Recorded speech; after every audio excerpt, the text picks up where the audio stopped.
Szanowni Państwo, zapraszam do zapoznania się z moimi strategiami inwestycyjnymi o nazwie ACE Active. Nowe podejście do asset management. Andrzej Stefaniak. Dane kontaktowe są podane w tle oraz w opisie filmu. Pozdrawiam. Witam dzisiaj o poranku. Standard & Poor's 500. Który miesiąc jest najlepszy? Który rok jest najlepszy? To jest temat przewodni tego wpisu na samym początku. Zachęcam do subskrybowania, dodawania komentarzy i dawania lajków, jeżeli uważacie, że te materiały niosą dla Was jakąś wartość. A tych wszystkich, którzy chcą śledzić, co się będzie działo, co się teraz już dzieje z Ace Market U po godzinach pracy w biurze, zachęcam do tego, żeby polubić nasz nowy profil na Instagramie. Od 15 lipca zaczynam urlop, wyjazd zagraniczny i będzie się zdecydowanie bardzo dużo działo właśnie tam na Instagramie. Jeszcze raz zachęcam i zaczynamy. Standard & Poor's 500. Który miesiąc jest najlepszy? Który rok jest najlepszy? Ale zanim przejdziemy do tematu giełdowego, do analizy indeksu Standard & Poor's i perspektyw, warto zwrócić uwagę, że dzisiaj mamy najważniejszy dzień w tym tygodniu. A dlaczego? Ponieważ o godzinie 14:30 opublikowana zostanie dana makroekonomiczna dotycząca inflacji. Wstępne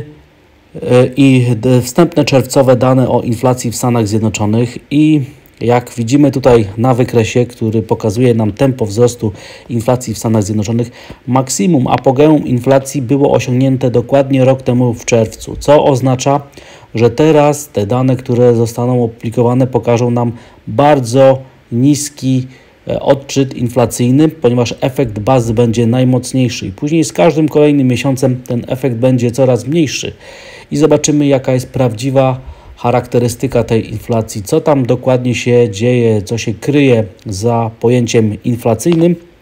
No ale dzisiaj, jak widzimy na prognozach, ma być to 3,1%, w maju było to 4%, no i rozstrzał prognoz jest między 2,8% a 3,3%. Im niższa inflacja, tym mocniejsza powinna być reakcja rynkowa, a im wyższa inflacja, także rynek powinien się do tego dostosować, ponieważ będzie oceniał szansę na to, jaki będzie wpływ tego zmalejącego efektu bazy na inflację w kolejnych miesiącach i będzie to przekładał na perspektywy co do przyszłości stóp procentowych w Stanach Zjednoczonych, a będziemy to najlepiej mogli odczytywać po zachowaniu amerykańskich obligacji, o czym będzie za chwilę. No i także ważną składową jest inflacja w ujęciu core i widzimy tutaj, że ma ona spaść do poziomu 5%. Poprzednio w maju było to 5,3 i ten wskaźnik także będzie dla nas bardzo istotny. No ale jako, że rynek wie i rynek czuje, że inflacja ma teraz charakter przede wszystkim podażowy, to właśnie przez te czynniki podażowe związane z węglowodorami została ona tak bardzo mocno napędzona, to przywiązuje do zachowania węglowodorów, czyli dla Stanów Zjednoczonych, przede wszystkim dla ropy naftowej, dużą wagę. I na następnym wykresie widać bardzo wyraźnie, jakie jest połączenie zachowania ropy naftowej z oczekiwaniami rynkowymi co do przyszłości stóp procentowych. I te swapy, 5-letnie obligacje i rynek pieniężny, rynek przyszłych stóp procentowych wyraźnie zaczyna się zachowywać tak samo jak ropa naftowa. I to połączenie moim zdaniem warto cały czas śledzić, żeby zrozumieć lepiej te perspektywy co do tego, gdzie może być wkrótce inflacja w Stanach Zjednoczonych. I jeżeli się okaże, że ten rynek cały czas sygnalizuje nam spadek oczekiwań, to w takiej sytuacji ropa naftowa powinna być jednym z tych głównych czynników, który będzie sprzyjał spadkowi tempa oczekiwania inflacyjnego w Stanach Zjednoczonych. Jak wiecie, drodzy Państwo, ja przywiązuję do ropy naftowej dużą wagę, a ostatnie wzrosty, które sprowadziły cenę ropy znowu w okolice $75, czyli w okolice osi symetrii, takiego horyzontu cenowego, który od 9 miesięcy ma miejsce, sygnalizuje nam, że te czynniki związane z ropą naftową, a na następnym wykresie widzicie, drodzy Państwo, ten prosty model, który nam jednoznacznie sygnalizuje, że to właśnie ropa naftowa odpowiada w ostatnich miesiącach za wzrosty albo spadki tempa inflacji konsumenckiej. Te wzrosty w ostatnim czasie mają miejsce. Mówi się, że jest to związane z tym, że są ograniczenia, jeżeli chodzi o wydobycie i sprzedaż ropy naftowej w Rosji. To ma podbijać cenę ropy naftowej. Jeżeli te czynniki będą w kolejnych dniach obserwowane, będzie cena ropy naftowej rosła, no to w takiej sytuacji możemy być wkrótce w danych za lipiec mieć odczyt, który zaskoczy negatywnie i to także będzie zachęcało i napędzało oczekiwania co do przyszłych stóp procentowych.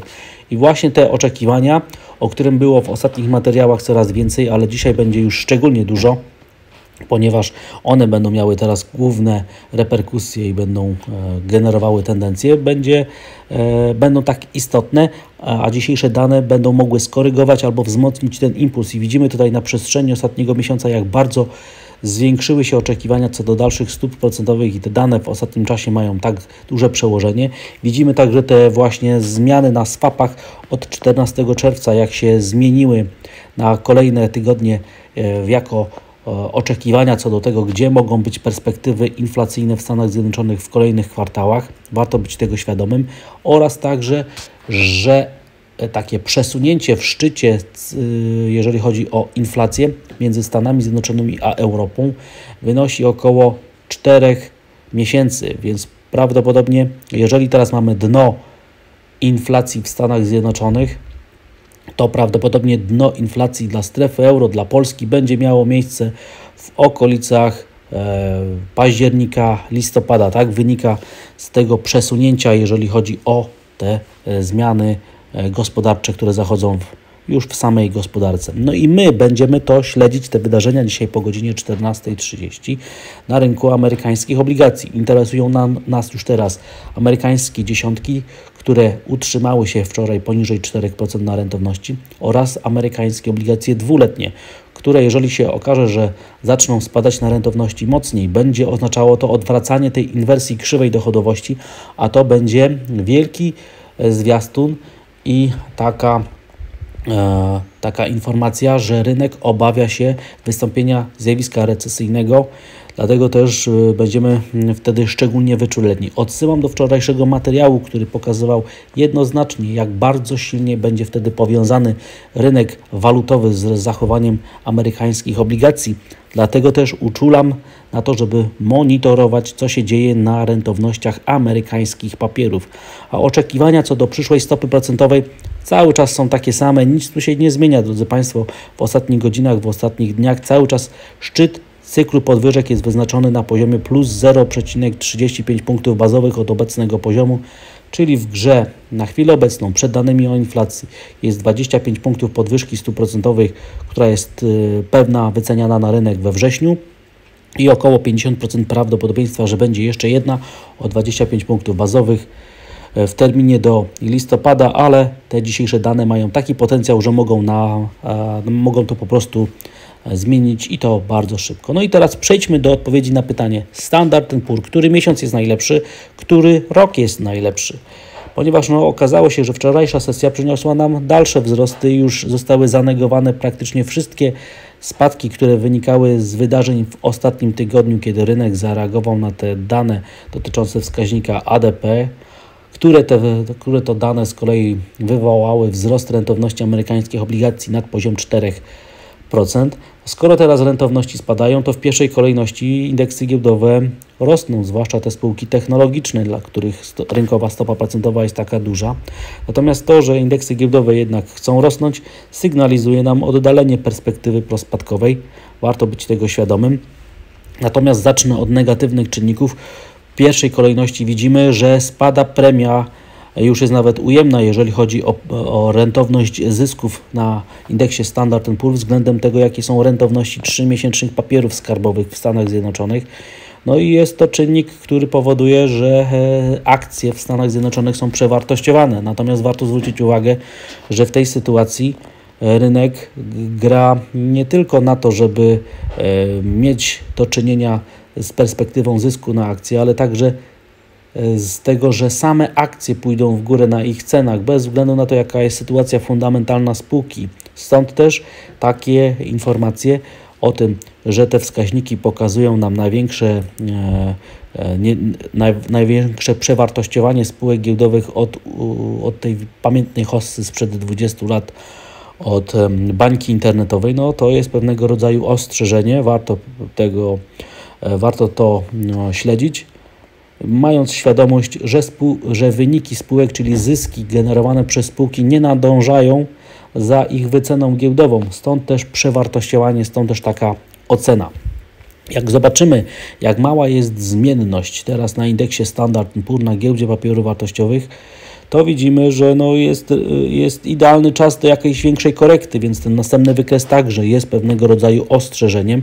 Amerykańskie obligacje próbują rosnąć na zmienności, to także czujemy. Jest to też efekt tych ostatnich danych z rynku pracy oraz tych o inflacji. Dlatego też będziemy monitorować tą zmienność także po tej dzisiejszej publikacji z godziny 14:30. Na co należy jeszcze zwrócić uwagę? To już teraz czysta statystyka, drodzy Państwo. No i próba odpowiedzi na pytanie, który miesiąc jest najlepszy, który rok jest najlepszy. I Bloomberg zrobił takie zestawienie. Na przestrzeni prawie ostatnich 100 lat przeanalizował miesięczne stopy zwrotu i okazało się, że to właśnie lipiec. Lipiec spośród wszystkich miesięcy w roku jest najbardziej korzystny do inwestowania na akcje. Widać to bardzo wyraźnie i przebija ewidentnie wydarzenia, które mają miejsce statystycznie w czwartym kwartale. I na tym samym zestawieniu widzimy, że najgorszym miesiącem jest wrzesień. Więc zobaczymy, czy w tym roku także statystyka się powieli i to pomimo tych negatywnych sygnałów, o których mówiłem wcześniej. Dlatego też, który miesiąc jest najlepszy, odpowiedź jest właśnie zaklęta w tym wykresie i widzimy tutaj, że to statystycznie lipiec jest najlepszy i zachowanie indeksu giełdowego wczoraj pokazało nam i sygnalizuje, że inwestorzy wierzą właśnie w tą statystykę i że rośnie prawdopodobieństwo, że i w tym roku te wyniki indeksu Standard & Poor's będą takie duże.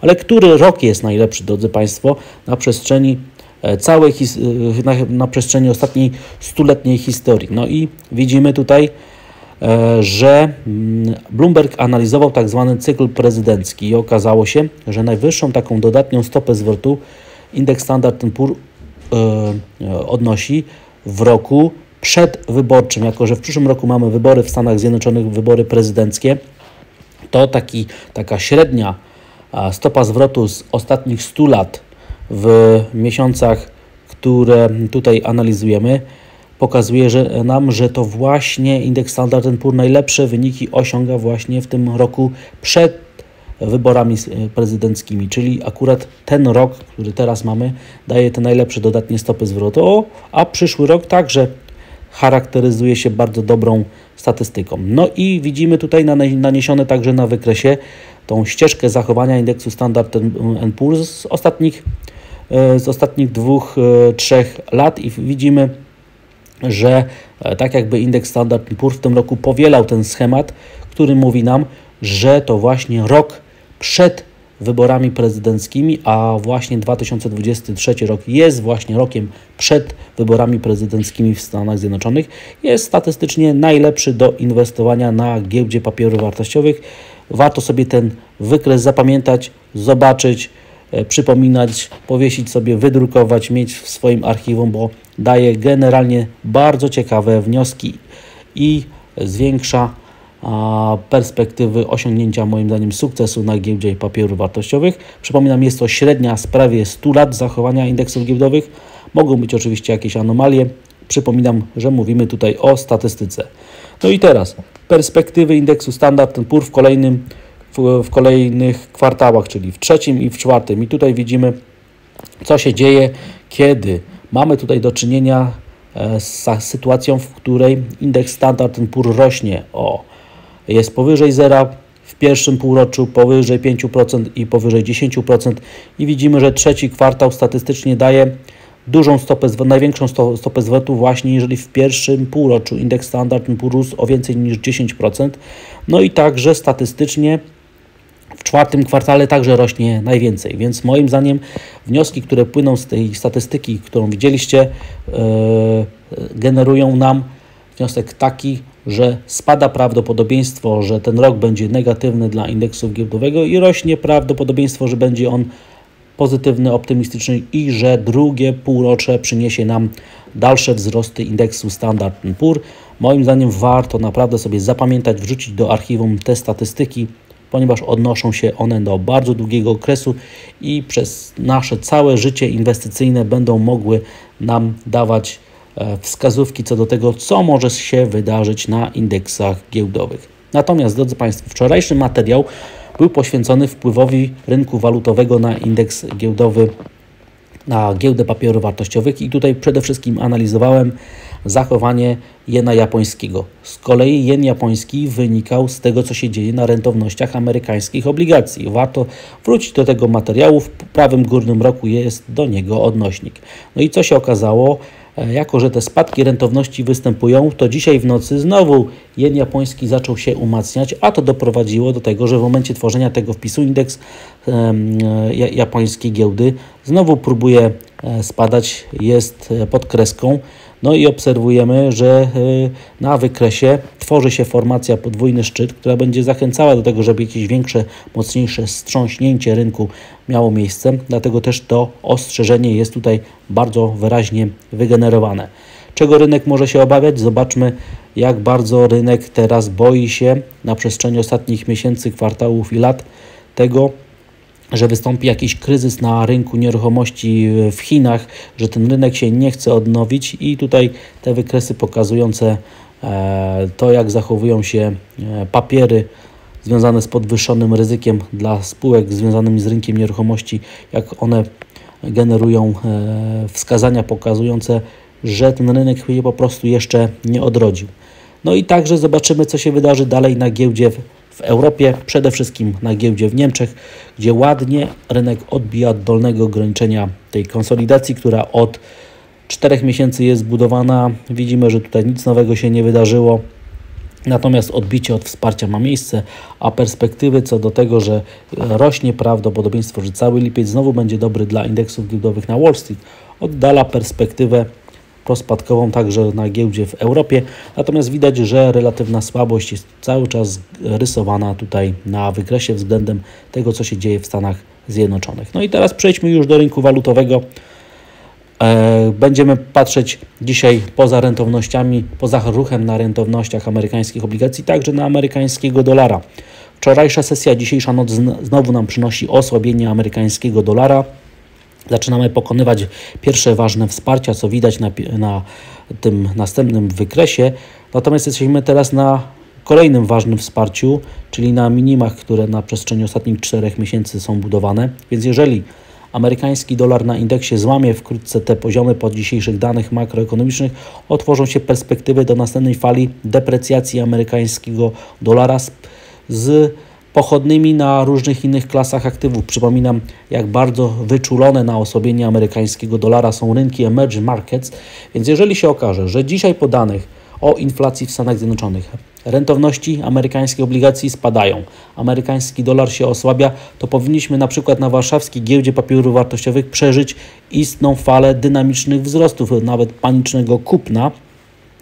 A innym rynkiem, na który warto w takiej sytuacji zwrócić uwagę, będzie rynek złota, który także uwielbia sytuację, kiedy rentowności spadają, amerykański dolar się osłabia i w takiej sytuacji występuje naturalna presja na wzrosty cen złota, o czym będzie za chwilę. Natomiast jeszcze warto zwrócić uwagę właśnie na te spadki par związanych z jenem. Co widać na następnym wykresie, tendencja spadkowa jest tutaj ewidentna i widzimy także na następnym wykresie, że prowadzona przez Bank Japonii kontrola krzywej dochodowości sprawia, że te rentowności japońskich obligacji nie są w stanie iść tak bardzo w górę, dlatego też wzrost albo spadek atrakcyjności jena japońskiego wynika przede wszystkim z tego, jaki jest ruch na rentownościach amerykańskich papierów, więc jeżeli one będą spadać, to prawdopodobnie jen japoński będzie dzisiaj znowu kupowany po godzinie 14:30 po tych danych o inflacji. A jeżeli rozpatrujemy już samego jena, to zobaczcie, drodzy Państwo, tutaj ten REER, czyli Real Effective Exchange Rate, dotyczący jena japońskiego, który nam pokazuje, że od lat 70. nie było tak silnego jena, jak tak słabego jena japońskiego i ten wykres tutaj bardzo ładnie nam pokazuje. Przypominam także, że niedawno pokazywałem ten sam wykres dla złotego, który pokazywał, że złoty jest teraz po uwzględnieniu inflacji najmocniejszy od 2008 roku. No a wynika z tego wykresu, który jest tutaj poniżej, że jen jest najsłabszy od lat 70. Warto naprawdę taką ciekawostkę sobie zapamiętać i wiedzieć, co się teraz dzieje. Natomiast rynek opcji inwestorów, którzy obstawiają scenariusze na rynku instrumentów pochodnych, mówi nam, że inwestorzy raczej spodziewają się spadku do listopada wszystkich par związanych z jenem, przede wszystkim dolar, jena. No i zobaczymy, czy będą oni mieli rację, a na następnym wykresie mamy perspektywy dotyczące prognoz pary dolar do jena, co widzimy tutaj dokładnie na koniec trzeciego kwartału i na koniec czwartego kwartału tego roku, gdzie według rynku, według prognoz rynkowych, według traderów ma się znaleźć para dolar do jena. Na rynku walutowym warto zwrócić uwagę także na rosnącą siłę franka szwajcarskiego. Jest on najmocniejszy od stycznia 2021 roku. No i teraz przechodzimy już do rynku surowcowego, przede wszystkim złoto, więc zarysowałem, drodzy Państwo, scenariusz wzrostów ceny złota. Na wykresie widać odwróconą formację RGR, więc jeżeli rzeczywiście rynek dzisiaj po godzinie 14:30 zareaguje spadkiem rentowności, osłabieniem amerykańskiego dolara, to cena złota może wprost eksplodować i dynamicznie ruszyć w kierunku $2000. Zobaczymy, jak zachowa się cena miedzi, ponieważ moim zdaniem do tego scenariusza prowzrostowego dla giełd papierów wartościowych brakuje także wzrostu ceny miedzi. No i także Bitcoin. Zobaczymy, czy się będzie dzisiaj próbował wybić po godzinie 14:30 z tej 3-tygodniowej konsolidacji. Na razie tutaj niewiele się dzieje. I na koniec polskie aktywa. Złoty próbuje się umocnić i także w tym wypadku, jak już wspomniałem, jeżeli się dzisiaj okaże, że amerykański dolar się osłabia, to złoty powinien dostać kolejne paliwo do wzrostów. Polskie obligacje powinny złamać w końcu to wsparcie 5,65 na rentowności i ruszyć do kolejnej fali hossy, a giełda papierów wartościowych powinna dostać paliwo do zakończenia korekty, do ataku na ostatnie maksima i do rozpoczęcia następnej fali wzrostów, która może nas doprowadzić do bardzo, bardzo wysokich poziomów. Czy tak będzie? Zobaczymy. Zapowiada się fascynujący dzień. Przypominam, to jest najważniejszy dzień w tym tygodniu, ponieważ poznamy o godzinie 14:30 dane o inflacji w Stanach Zjednoczonych za czerwiec. Mam nadzieję, drodzy Państwo, że po tym materiale wiecie zdecydowanie więcej. Indeks Standard & Poor, który miesiąc jest najlepszy w czasie roku statystycznie i który rok jest najlepszy na podstawie analizy statystycznej mającej charakterystykę biorącą pod uwagę zachowanie tego indeksu prawie z ostatnich 100 lat. Dziękuję za odsłuchanie tego materiału. Zachęcam do subskrybowania, dodawania komentarzy i dawania lajków, jeżeli uważacie, że te materiały niosą dla Was jakąś wartość. I widzimy się i słyszymy dzisiaj po południu. Wszystkiego dobrego, stopy zwrotu i do zobaczenia.